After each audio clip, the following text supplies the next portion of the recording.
Good morning and welcome back to Reading Wikis for You, where we read the wiki articles for you. And today we're going to be reading about Paul Bunyan, a character out of American and Canadian folklore that I just wanted to read about. So, with that said, don't forget, while I'm reading, drop a comment down below. Let me know what articles you'd like to see next. That way I can read stuff that you want to hear about. All right. Paul Bunyan is a giant lumberjack and folk hero in American and Canadian folklore. His tall tales revolve around his superhuman labors, and he is customarily accompanied by Babe the Blue Ox, his pet and working animal. The character originated in the oral tradition of North American loggers and was later popularized by freelance writer William B. Loghead in a 1916 promotional pamphlet for the Red River Lumber Company. He has been the subject of various literary compositions, musical pieces, commercial works, and theatrical productions. His likeness is displayed in a number of oversized statues across North America. Etymology. There are many hypotheses about the etymology of the name Paul Bunyan. Much of the commentary focuses on a French-Canadian origin for the name. Phonetically, Bunyan is similar to the Quebecois expression bonyen, expressing surprise or astonishment. The English surname Bunyan is derived from the same root as bunion in the Old French bugne, referring to a large lump or swelling. Several researchers have attempted to trace Paul Bunyan to the character of Bunyan of French-Canadian folklore. Early references. Michael Edmonds states that in his 2009 book, Out of the North Woods, The Many Lives of Paul Bunyan, that Paul Bunyan stories circulated for at least 30 years before finding their way into print. In contrast to the lengthy narratives abundant in published material, Paul Bunyan's stories, when told in the lumber camp bunkhouses, were presented in short fragments. Some of these stories include motifs from older folk tales, such as absurdly severe weather and fearsome critters. Parallels in early printing support the view that at least a handful of Bunyan stories hold a common origin in folklore. The first known reference of Paul Bunyan in print appeared in the March 17, 1893 issue of Gladwin County Record. Under the local news section for the area of Beaverton, it reads, quote, "Paul Bunyan is getting ready while the water is high to take his drive out," unquote. This line was presumably an inside joke, as it appeared over 15 years before any commercial use of the Paul Bunyan name. At the time, few of the general public would have known who Paul Bunyan was. The earliest recorded story of Paul Bunyan is an uncredited 1904 editorial in the Duluth News Tribune, which recounts, quote, "His pet joke, and the one with which the greenhorn at the camp is sure to be tried, consists of a series of imaginative tales about the year Paul Bunyan lumbered in North Dakota. The great Paul is represented as getting out countless millions of timber in the year of the blue snow.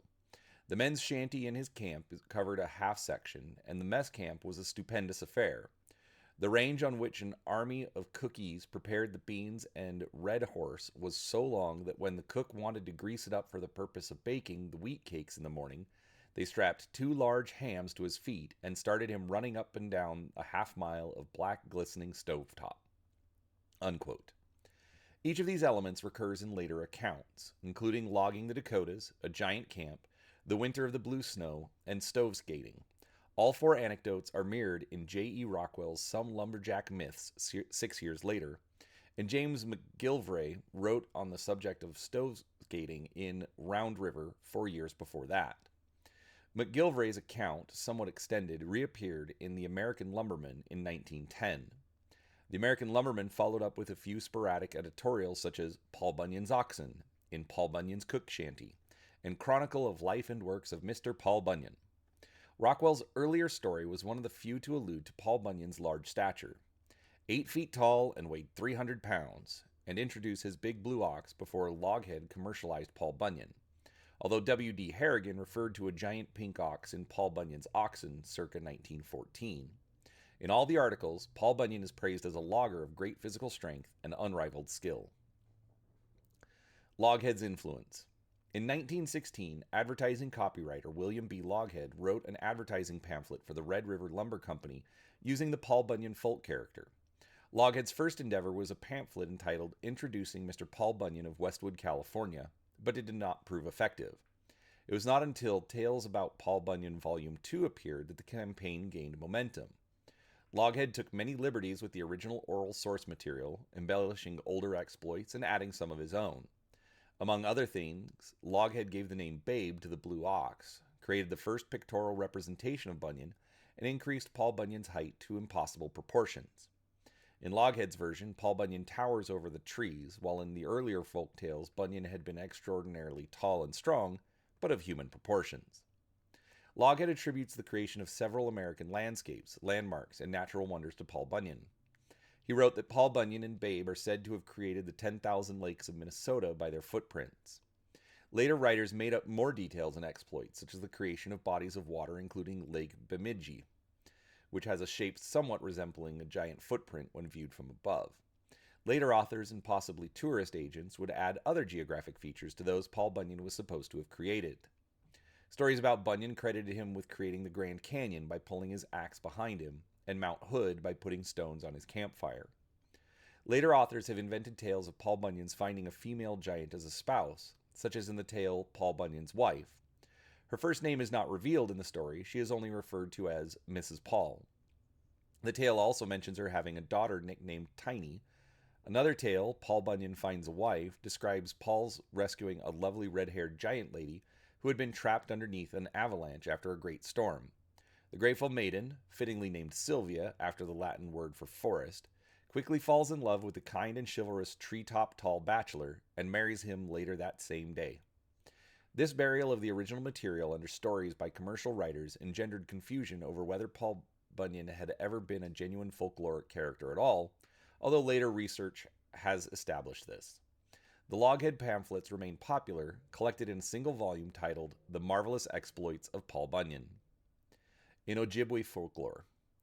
The figure of Bunyan was adapted by the Ojibwe people into folklore about Nanabozo, a cultural hero of the Ojibwe and Anishinaabe.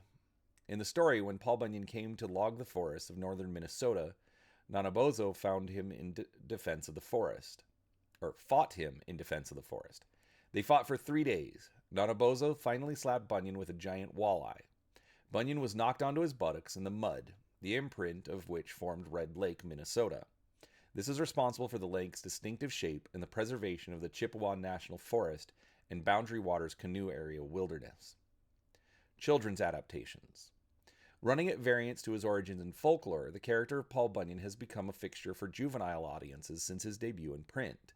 Typical among such adaptations is the further embellishment of stories pulled directly from William B. Loghead's pamphlet, and with very few elements from oral tradition adapted into them. Nearly all of the literature is presented in long narrative format, exaggerates Paul Bunyan's height to colossal proportions, and follows him from infancy to adulthood. Some of the more enduring collections of stories include Paul Bunyan by Esther Shepard, illustrated by Rockwell Kent, Paul Bunyan by James Stevens, Paul Bunyan Swings His Axe by Del J. McCormick, Paul Bunyan by Esther Shepard, Paul Bunyan and His Great Blue Ox by Wallace Wadsworth, and The Marvelous Exploits of Paul Bunyan by William Loghead.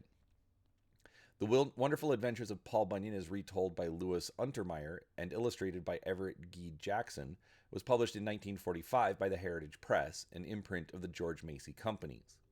Legends of Paul Bunyan, 1947, was the first book published by the prolific tall tale writer Harold Fenton. In 1958, Walt Disney Studios produced Paul Bunyan as an animated short musical. In it, Paul competes with his axe in a tree-chopping contest against a steam-powered mechanical saw. The feature starred Thurl Ravenscroft, perhaps best known as the voice of Tony the Tiger for the Kellogg Company, and was nominated for an Academy Award for Best Animated Short Film.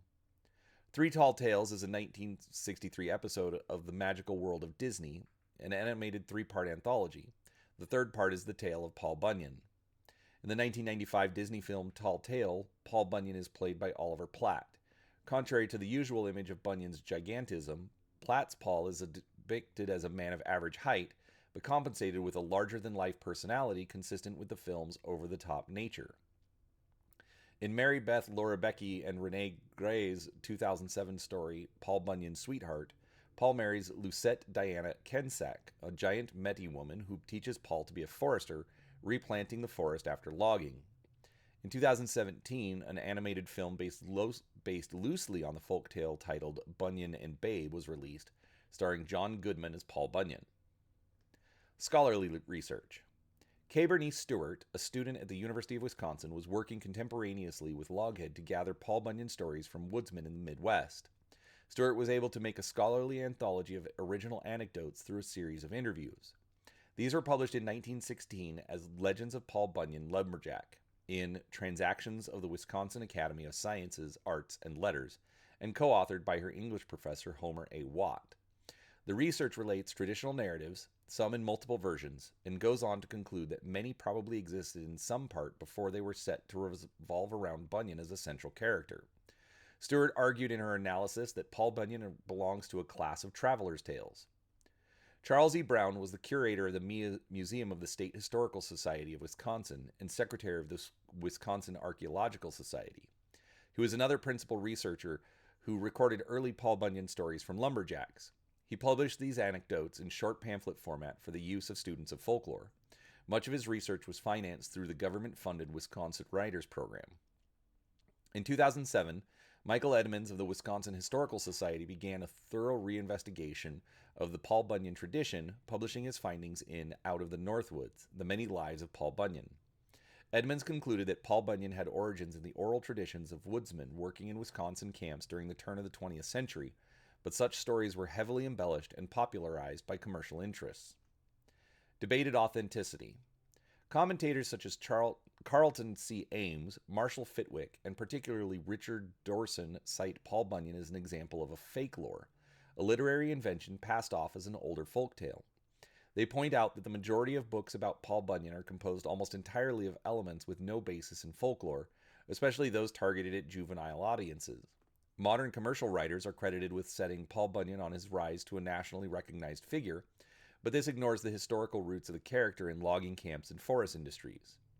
At the same time, several authors have come forward to propose that the legend of Paul Bunyan was based on a real person, D. Lawrence Rogers, and others have suggested a possible connection between Paul Bunyan tales and the exploits of French-Canadian lumberjack Fabien Saginaw Joe Fournier. From 1865 to 1875, Fournier worked for the H.M. Loud Company in the Grayling, Michigan area. James Stevens, in his 1925 book, Paul Bunyan, makes another unverified claim that Paul Bunyan was a soldier in the Papineau Rebellion named Paul Bonjean, and this is occasionally repeated in other accounts. Stewart and Watt acknowledge that they have not yet succeeded in definitively finding out whether Bunyan was based on an actual person or was wholly mythical. They have noted, however, that some of the older lumberjacks whom they interviewed claim to have known him or members of his crew, and the supposed location of his grave was actually pointed out in northern Minnesota. Bunyan's extreme gigantism was a later invention, and early stories either do not mention it or, as in the Stewart and Watt paper, referred to him as being about 7 feet tall. Included in this section is a comparison chart between early Paul Bunyan references, the Stewart and Watt paper, and the Loghead advertisement. So, this is an overlap of the stories and who reported on them. Not going to go over all of that. Popular culture. William Loghead's 1916 ad campaign for the Red River Lumber Company launched Paul Bunyan toward national fame and established his marketing appeal, which continues into the 21st century. Though throughout the better part of the 20th century, Paul Bunyan's name and image continued to be used to promote various products, cities, and services. Across North America, giant statues of Paul Bunyan were erected to promote local businesses and tourism.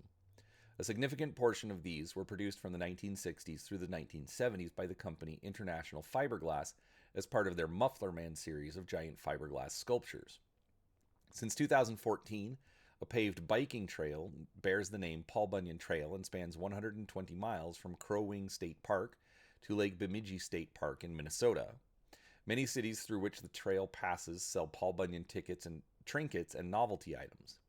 The Bemidji Blue Ox Marathon, started in 2013, runs along the Paul Bunyan State Trail, around Lake Bemidji, and past the Paul Bunyan and Babe the Blue Ox statues. The Bemidji statues of Paul Bunyan and Babe the Blue Ox appear in the Fargo television series. His statue is also briefly shown in the film Fargo from 1996.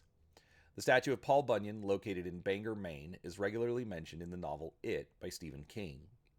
A 2024 advert for Apple Pay features a collection of commemorative plates. The protagonist is sitting in her armchair when she discovers Babe the Blue Ox. It is the final missing piece in her collection, and she buys it. It appears she is buying it for Paul Bunyan, who seems to be looking out from his plate. He is mentioned in the song Grand Canyon from the Magnetic Fields 1999 album 69 Love Songs. All right. See also Big Joe Mufferaw, Cordwood Pete, said to be the younger brother of Paul, Disney's American Legends, Fearsome Critters, Joe Magarac, John Henry from Folklore, Korean Axe Murder Incident, including Operation Paul Bunyan, Paul Bunyan Operetta, Paul Bunyan's Axe Trophy, Paul Bunyan Trophy, Statue of Paul Bunyan, Portland, Oregon, Tall Tale the Film, and It Chapter 2. All right. I hope you enjoyed this look back at a little piece of American and Canadian folklore. If you did, hit the like button. Make sure you're subscribed so that you can catch new videos when they come out every day. And as always, please do drop a comment down below and let me know what you'd like to hear next. Thanks for watching, and we'll talk to you next time.